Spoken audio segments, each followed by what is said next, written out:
Très heureux de vous retrouver après la purée de pois et l'obscurité que l'on vient de parcourir durant les premières minutes de cette rando 100% avéronaise qui va se dérouler au-dessus de la préfecture, de la sous-préfecture même, je dirais plutôt, du sud Aveyron. Ben là voilà la vue du matin qu'il ne fallait pas rater. C'est le Lagaste. On est en train de dominer Millau, puisque je vous parlais tout à l'heure de la sous-préfecture de l'Aveyron. Eh bien, on se trouve juste au-dessus de Millau, sur un petit plateau divisé en deux parties qu'on va aller visiter. Une rando assez courte vers donc un endroit qui s'appelle le Puech d'Andan. Le Puech d'Andan, ça veut dire le grand sommet. Il n'est pas si grand que ça parce qu'on ne dépassera pas les 888 mètres d'altitude. Ça se passe de commentaires ou presque. On a les Cévennes à l'horizon avec le mont Égual. Plus près de nous, le Cosse Noir et le sommet du Puech de Lagaste, qu'on vous a déjà présenté en vidéo. Je vais vous mettre un raccourci tout en haut à droite avec son antenne bien présente au-dessus du brouillard. Elle est à 800 mètres à peine.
Allez, on est sorti de la forêt. On arrive sur un des premiers points hauts du parcours. L'extrémité nord donc du Puech d'Andan.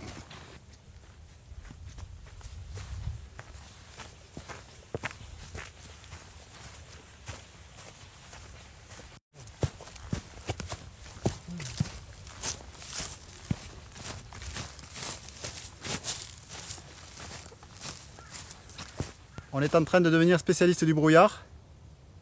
N'est-ce pas Lionel? Mais les vues sont splendides. Parce qu'on est en train de longer la crête là. Elle est belle, chapeau.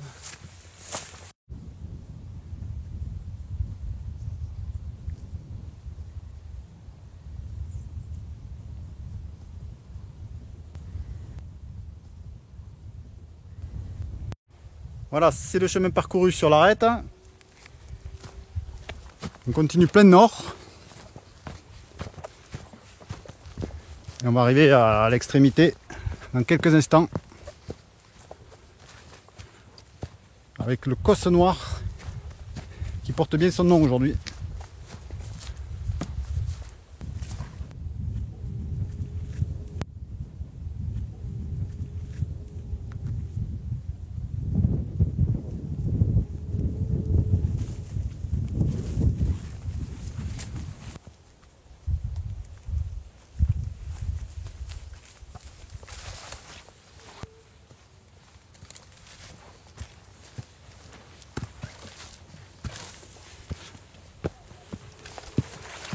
Voilà, cette fois c'est le bout du plateau.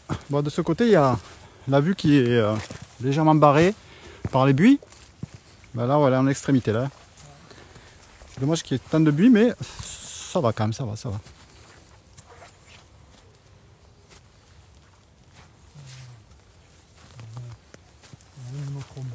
L'ombre portée du sommet. Ouais, attention, c'est humide.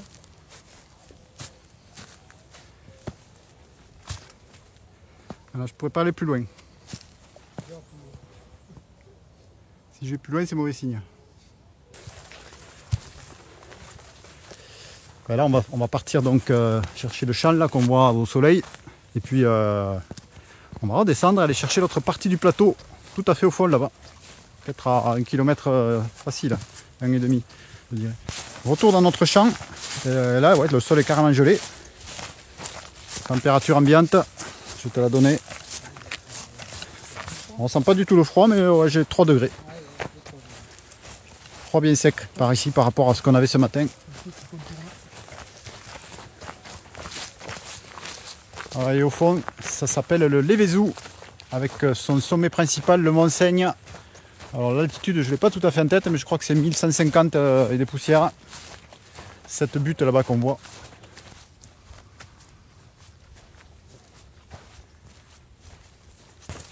On se dirige vers le deuxième plateau du jour.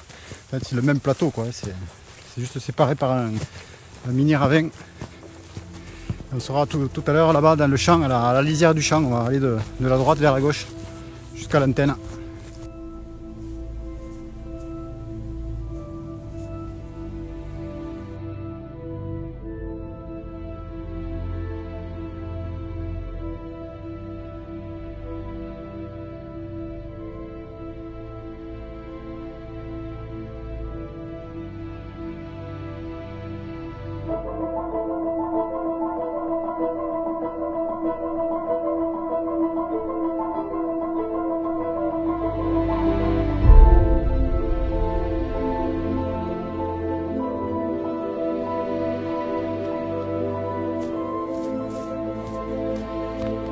La montée a été soutenue et on émerge sur le dessus de la forêt. Et on voit le plateau précédent juste derrière.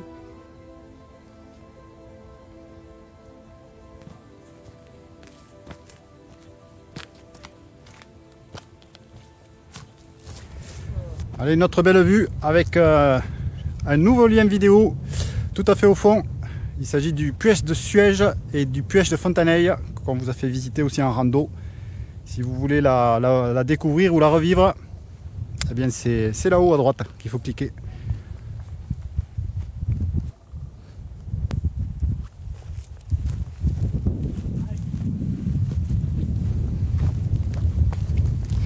Et voilà l'arrivée sur le deuxième point haut du plateau du Puech d'Andan. On est à 888 mètres, on voit même l'antenne du Lévézou. Alors sur l'image, je ne suis pas sûr qu'on la distinguera, mais elle est sur ce gros massif là-bas, tout à fait au fond. Et le brouillard est parti pour nous accompagner quasiment toute la sortie, j'ai l'impression.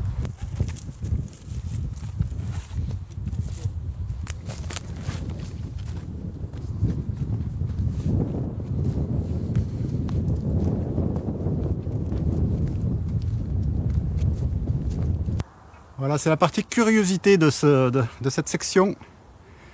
On est hors sentier et on se dirige vers un abri. Vous allez voir ça, il n'est pas loin. Il faut aller le chercher parce que si on ne sait pas qu'il y est sur la carte, là je vois une sente clairement marquée.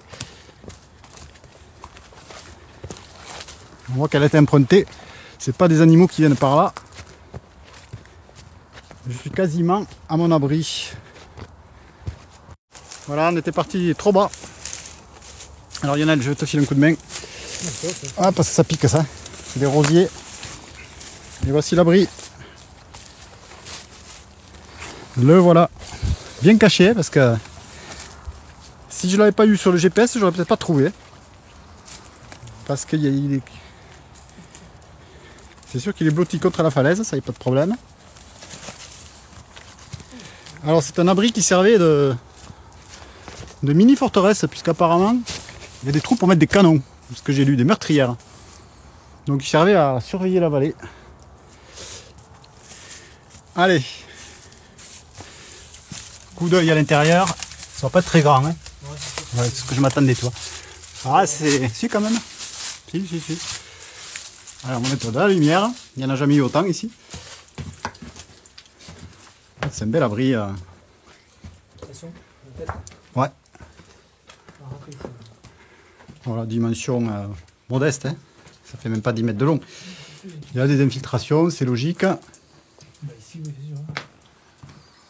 Voilà. C'est pas peuplé. Et voici ce que ça donne en pleine nuit. Ou presque. Allez. Il n'y a pas de locataire. Non.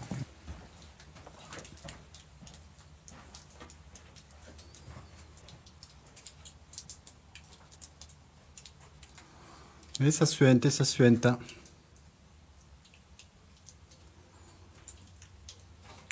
Je te mets l'éclairage au maxi là. Là, c'est quasiment comme en plein jour.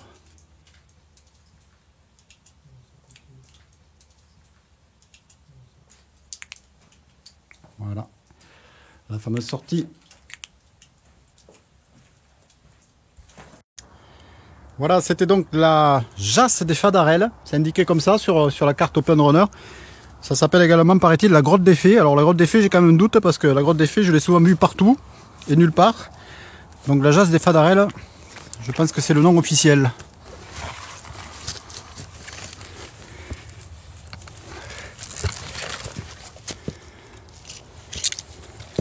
Voilà comment il faut faire pour repasser sur le plateau. Une mini escalade.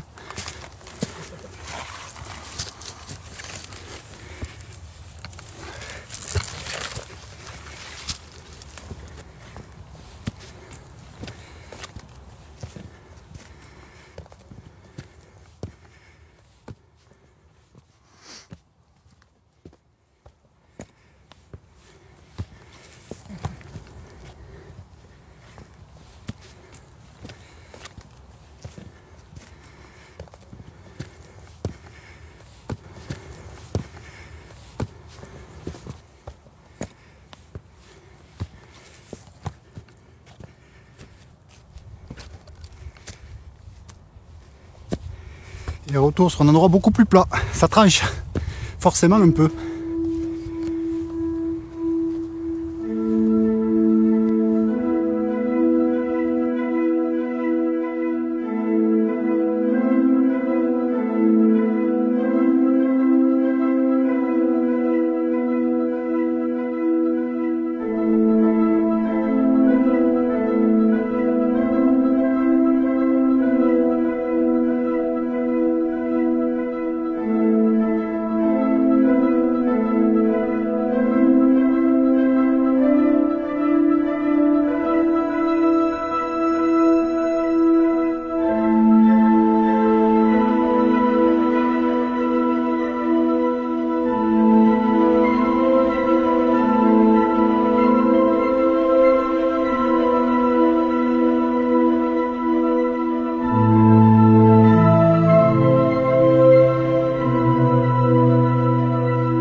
Voilà ce qu'on voit à 11 h du matin, une fin décembre, 5 degrés pour le moment.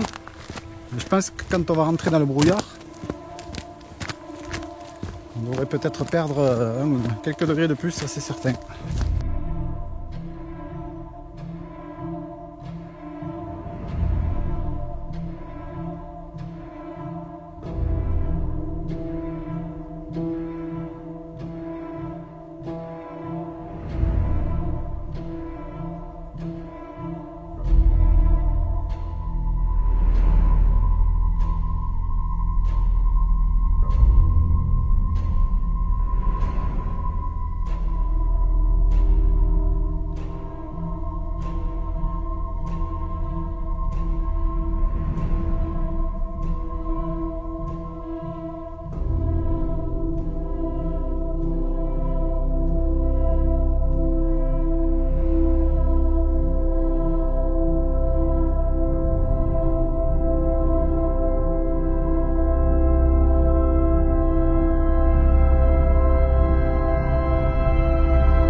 Voilà la ville de Millau. Voilà 28 000 habitants sous vos yeux, c'est Millau. 28 000 habitants, je crois, en comptant la grande couronne hein, de Millau.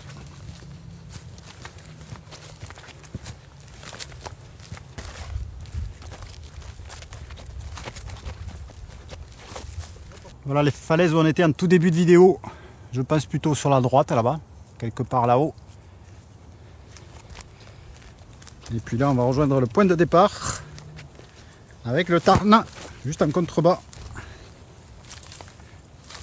Les derniers kilomètres avec les derniers pièges. C'est pas la partie la plus facile, surtout à cause de l'humidité en fait.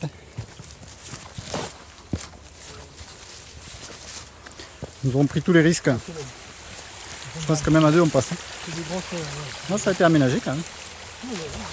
Ça y serait pas, on se mouillerait bien les pieds peut-être. Ouais, il faut noter le balisage jaune.